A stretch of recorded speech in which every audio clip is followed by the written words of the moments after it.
Combustion calculation in BOE examination happens to be one of the most important topic on which the numerical problems are coming.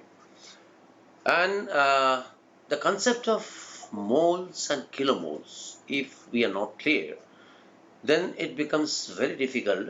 You need to just to remember, in that case, to remember the formula and do it mechanically, and many times mistakes are being committed, right? So the concept of mole and kilomole is something which we need to have a very thorough understanding about, right? In this video, in fact, a series of video, I'll require more than one. I'm going to gradually use this concept, how it is being used in the combustion calculation, right? Now, the questions, for example, if I see the combustion questions, these are of course the objective type questions, but there are definitely 10 marks, 7 marks questions on combustion. Right, we can see that they ask to find out that it's fill in the blanks question, 1 mark question. 12 kg carbon generates dash kg of CO. The next question is mass of CO2 released on complete combustion of 100 kg of fuel having 60% carbon. They have given you 4 multiple choice. You have to choose one. Now, to understand this, or rather to able to answer this, you need to have a very thorough understanding about kilomole, right? So we start with the kilomole concept. PV is equal to nRT. Now, this is the ideal gas equation which we have discussed about, used to calculate various, if you do not know the mass of a gas but you know the volume and vice versa, and when the pressure volume is known, the temperature is known, then you can calculate the mass using this equation. But I'm not going to talk about the use of this equation here, right? Yes, I have used this equation in one of the solutions where I was to find out the density. So M by V I have to find out. So I used the general gas equation of PV is equal to MRST. But this is the ideal gas equation. Now in this equation, the R is the universal gas constant, which is 8.3143 kilojoule per kilomole Kelvin. And since the kilojoule is there in the equation, I have already told you, the pressure in this case P has to be in kilopascal, the volume will be in meter cube, the temperature will be naturally in Kelvin, and what is N? N is the number of kilomole. It's not mass, it is the number of kilomole. So the question is, what is kilomole? Yeah, kilo is there, so one basic answer, you know that 1 kilomole is 1000 mole, right? So what is a mole? What is 1 mole? So it's a measurement of a substance, quantity of a substance, but measured in terms of number of molecules. Actually, not number of molecules. The right way of saying is number of elementary part of this component. So it can be number of atoms, number of ions. But so far as combustion questions are concerned in BOE, right, we are going to understand that mole is a specific number of molecules. How many number? So it's basically the Avogadro number, 6.023 into 10 raised to 23 numbers. Now, what is the advantage of knowing this quantity in such sets of numbers? So let us say 2 mole means 2 into 6.023 into 10 raised to 23 moles, or 1 kilomole will be equal to 6.023 into 10 raised to 26 molecules, right? Now, what is the advantage of knowing this? The advantage is that if I have 1 kilomole of any gas, I know its mass. Its mass is going to be in kg of its molecular weight, right? So if 1 kilomole is of any gas is there, the mass will be its molecular weight. It's called the molar mass in kg. So if I take carbon, carbon has got a molecular weight of 12, so it will be 12 kg, 1 kilomole.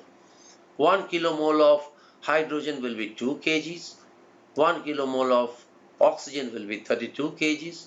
1 kilomole of nitrogen will be 28 kgs. 1 kilomole of sulfur will be 32 kgs. In fact, if you are not a very enthusiastic chemistry fan, right? Then you can remember at least this 5 molar masses or molecular weights, and that would be enough for doing the combustion calculation. So carbon, hydrogen, oxygen, nitrogen, and sulfur. So 12 kg, 2 kgs, 32 kg, 28 kg, and 32 kg. Now if you have CO2, it will be C12, O2 32, 12 plus 32, 44. If you are having SO2, it will be 32 plus 32, 64, right? CH4, 12 plus 4, 16. So you can have the molar mass of all the known gases. Those would be used in combustion calculations, right? Now, what is the use of this kilomole? Now, I'm going to give you various uses. The first use I'm going to talk in this part of the video is the calculation of the mass from a molecular reaction formula. So if the molecular reaction is known, right, I can calculate how much mass is participating in that. For example, let us say C plus O2 CO2. It is the reaction of a complete combustion of carbon. When carbon goes through complete combustion, it becomes CO2. Now what does this molecular reaction says? It says one molecule of carbon is reacting with one molecule of oxygen to produce one molecule of CO2. So if one molecule of carbon is reacting with one molecule of oxygen, then 5 molecules of carbon will react with 5 molecules of oxygen, and therefore 1 kilomole number of molecules of carbon will react with 1 kilomole of oxygen, and the result will be 1 kilomole of carbon dioxide. Now I know what is the mass of 1 kilomole of carbon. That is the molar mass. It is 12 kg. So now I can convert this reaction into the mass reaction. 12 kg of carbon is going to react with 32 kg of oxygen, and the result will be 44 kg of carbon dioxide. I divide it by 12. So now I am having per kg of carbon reaction, 1 kg of carbon will react with 2.67, that is 32 by 12, 2.67 kg of oxygen, and the result will be the total of this, that is 3.67 kg of CO2. Now this mass reaction tells me one couple of things. One is that if I'm having some carbon in the fuel, I know how much oxygen it will require, 2.67 times the carbon for complete combustion. And I also know what will be the resultant CO2 generated from that, right? Now if I go back to those questions I have shown you came in BOE as objective questions, the 12 kg of carbon, now in this case it is generating kg of CO, so it is not a complete combustion reaction.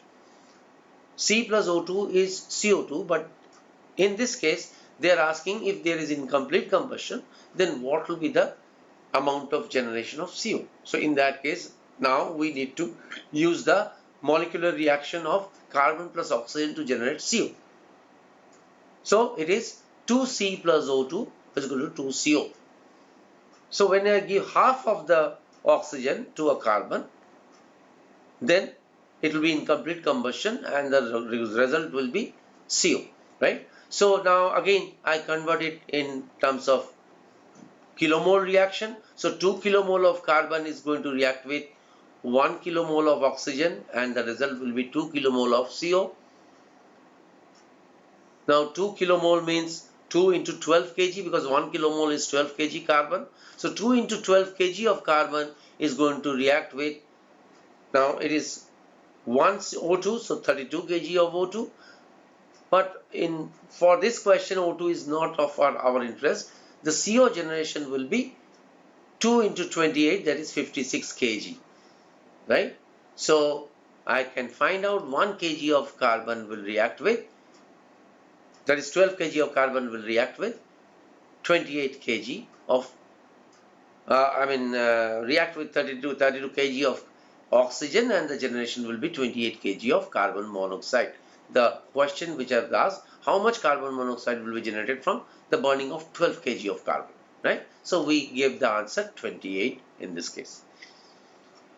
Next question was of CO2. Now in this case, the mass of CO2 released after the complete combustion of 100 kg of fuel, which is having 60% of carbon, right? So now we know that 1 kg of carbon is generating 3.67 kg of CO2, right? When I burn a fuel, 100 kg fuel with 60% carbon, that means we are burning 60 kg of carbon. 60% of 100 kg is 60 kg. So 60 kg of carbon will release 60 into 3.67 times, that is 220.2 kg of carbon dioxide, right? This is the complete combustion reaction. So our answer is, in this case, the 220 is the nearest answer, right? So this is the one which we are going to select. Similarly, I am going to show you in subsequent videos, coming videos, how the concept of mole and kilomole is used in various combustion reactions, right? So keep in touch, go on watching the videos in our YouTube channel, that is Ball Analytics, right? So for the next time, thank you.